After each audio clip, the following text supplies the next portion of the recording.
கந்தர்வ கான இசை வேந்தன், கோல்டன் வாய்ஸ் மெலடி கிங் என்று புகழப்பட்ட M.K. தியாகராஜ பாகவதர் அவருடைய நினைவாக இசை ஆரம்ப பாடசாலையை திறப்பதற்காக நமது புரட்சித் தலைவர் எம்ஜிஆரை அழைத்திருந்தார்கள். தலைவர் புறப்பட்டு போகிறாரு. ஏழிசை மன்னர் M.K. தியாகராஜ பாகவதர் அவர்களுடைய இசை ஆரம்ப பாடசாலை திறப்பிழா கோலாகலமாக நடக்கிறது. அதில் கலந்து கொண்டு திரும்புகிறார்.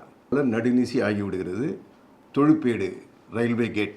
அங்கே நமது புரட்சித் தலைவர் எம்ஜிஆருக்காக புத்தி சுவாதீனமற்றவரோடு அந்த குடும்பத்தினரும் காத்து கொண்டிருந்தார்கள். அவர்களை அருகில் அழைத்து ஒரு கணிசமான தொகையை கொடுக்குறாரு.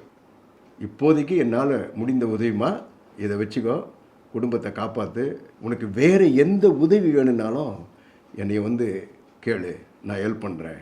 நமது வள்ளல் கொடுக்கணும்னு மனசு வச்சுட்டாருன்னா அது நண்பகல் ஆனாலும் சரி, நடுநிசி ஆனாலும் சரி, நேரம் காலம் பார்க்காமல் அள்ளி அள்ளி கொடுத்தவர் தான் நமது பொன்மனச்செம்மல் புரட்சித் தலைவர் அவர்கள்.